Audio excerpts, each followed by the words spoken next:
তার কথা বলি, কিয়ামতের মাঠ। কিয়ামতের মাঠ এটা একটা ভয়ঙ্কর দিবস।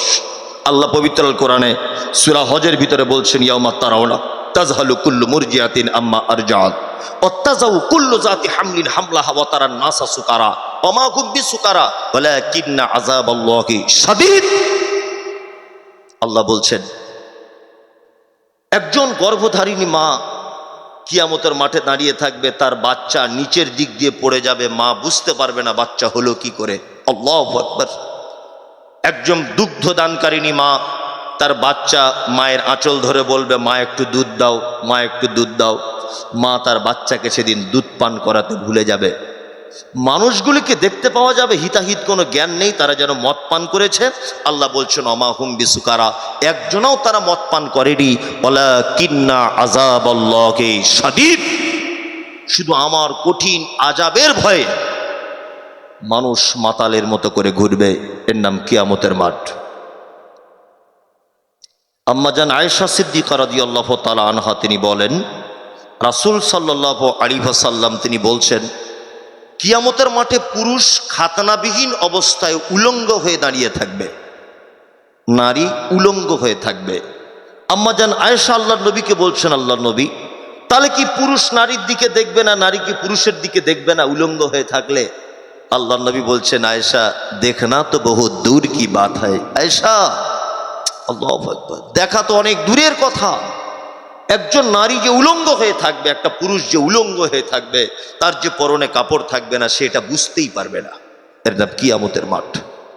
কিয়ামতের মাঠ মানে নবী ইব্রাহিম ইয়া নফসি, নবী মূসা ইয়া নফসি, নবী ঈসা ইয়া নফসি, নবী জাকারিয়া ইয়া নফসি, নবী যুলকিফ ইয়া নফসি, নবী ইয়াহইয়া ইয়া নফসি, নবী হারুন ইয়া নফসি, নবী নূহ ইয়া নফসি।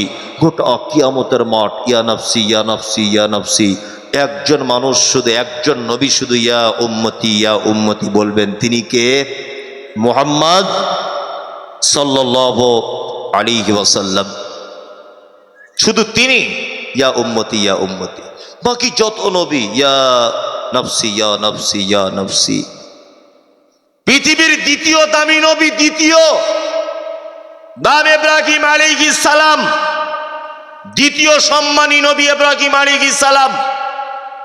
একটা কথা বলে রাখি, শুনে রেখে দেন, পৃথিবীতে আমরা যত মানুষ সুন্নত হিসাবে আমল করি, প্রতিটা সুন্নত মুহাম্মদ সাল্লাল্লাহু আলাইহি ওয়াসাল্লামের একটা সুন্নত মাত্র, দুটো সুন্নত, তিনটে সুন্নত আছে ইব্রাহিম আলাইহিস সালামে। যেমন খাতনা, ইব্রাহিম ইসমাইল দুই বাপ বেটার সুন্নত।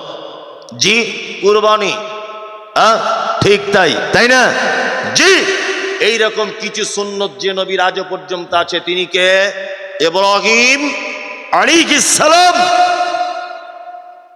এইবার একটা মজার কথা বলি, নামাজে দরুদ পড়ি আমরা, আল্লাহুম্মা সাল্লি আলা মুহাম্মদ ওয়া আলা আলি মুহাম্মদ। আল্লাহ তুমি শান্তি বর্ষণ করো মুহাম্মাদের উপরে, ওয়া আলা আলি মুহাম্মদ, এবং মুহাম্মাদের পরিবারের উপরে। কামা সাল্লাইতা আলা ইব্রাহিম, যেমন তুমি শান্তি বর্ষণ করেছিলে ইব্রাহিমের উপরে, ওয়া আলা আলি ইব্রাহিম, এবং ইব্রাহিমের পরিবারের উপরে। এ দরুদ পড়ি কি পড়ি না? পড়ি, পড়ি। তার মানে ইব্রাহিম আলাইহিস সালামও কম দামি নবী নন, মারাত্মক দামি নবী, তাই না? এই নবীটা পর্যন্ত কিয়ামতের মাঠে ইয়া নফসি ইয়া নফসি, আল্লাহ আমার কি হবে, আল্লাহ আমার কি হবে, আল্লাহ আমার কি হবে।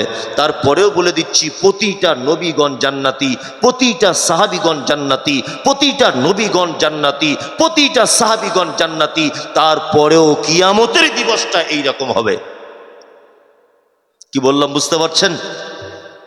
তাহলে একটা পাঠ শেষ হলো, আর একটা পাঠ ধরি। এই দেখুন, এইখানে আমার আব্বার মা দুজন দাঁড়িয়ে আছে, এইখানটাতে আছে আমার বেটার বেটি, আর এইখানটাতে আছে আমার ভাই, এইখানটাতে আছে আমার বউ। এটা কিয়ামতের মাঠ ধরে নেন, 1 মিনিটের জন্য ধরে নেন। নাউজুবিল্লাহ, আল্লাহ তুমি জাহান্নাম থেকে আমাকে আপনাকে সকলকে বাঁচাক। দুইজন ফেরেশতা আমাকে ধরে টানতে টানতে জাহান্নামের আগুনের দিকে নিয়ে যাচ্ছে। ভালো করে বুঝুন, দুইজন ফেরেশতা আমাকে টানতে টানতে কোথায় নিয়ে যাচ্ছে? জাহান্নামের আগুনের দিকে। আল্লাহ তুমি আমাকে জাহান্নাম থেকে বাঁচাও, আপনাদেরকে বাঁচাও, বলুক আমিন। আচ্ছা, আমাকে যখন টানতে টানতে নিয়ে যাচ্ছে, আমার মা আর আব্বা এখানে আছে, বলুন তো আমার আব্বার মা কিয়ামতের মাঠে ফেরেশতাদের হাত থেকে বা আল্লাহর আযাব থেকে বা জাহান্নাম থেকে আমাকে টেনে বাঁচাতে পারে? ক্ষমতা রাখে না। আমার স্ত্রী পারবে? আমার ছেলে মেয়ে, আমার বোন পারবে না। আল্লাহ বলছে ইয়াউমা ইয়াফিরুল মারউ মিন আখি ওয়া উম্মিহি ওয়া আবি ওয়া সাহিবাতিহি ওয়া বানি। কিয়ামতের দিন একটা মা তার বেটার কোনো উপকার করতে পারবে না, স্ত্রী তার স্বামীর কোনো উপকার করতে পারবে না, ভাই তার ভাইয়ের কোনো উপকার করতে পারবে না। পারবে? আরে 10 মাস পেটে রাখা মা যদি উপকার করতে না পারে, ও রক্তের সম্পর্ক ভাই যদি উপকার করতে না পারে, তা তুমি যার মুরিদ, তার বাড়ি এখান থেকে 150 কিলোমিটার দূরে, সে তোমাকে বেশি পীড়িত করে না যে তোমায় পেটে ধরেছিল সে বেশি পীড়িত করে? কোনটা? যে পেটে ধরেছে সে। পেটে ধরা মা যদি তোমার উপকার করতে না পারে, তোমার কোন পীর সাহেব কিয়ামতের মাঠে উপকার করবে এই জ্ঞান নিয়ে তুমি বসে আছো। আসলে তোমার মাথায় মগজ নেই, গোবর ভরা আছে। গোবর তোমার মাথায়, সবটাই গোবর তোমার মাথায়, একটুকু মগজ নেই তোমার মাথাতে, সব গোবর, টাটকা পচা গোবর। কে বলেছে তোমাকে? নিজের জন্ম তোমার মা যদি কিয়ামতের মাঠে বাঁচাতে না পারে, তুমি কার ঝোলা ধরে বসে আছো, কার চাদর ধরেছো তুমি জান্নাতে যাওয়ার জন্য? ও কি ঠিকাদার না ও কন্ট্রাক্টর জান্নাতের? আশ্চর্য ব্যাপার। মা তার বেটাকে বাঁচাতে পারবে না, আল্লাহ কথা বলছে।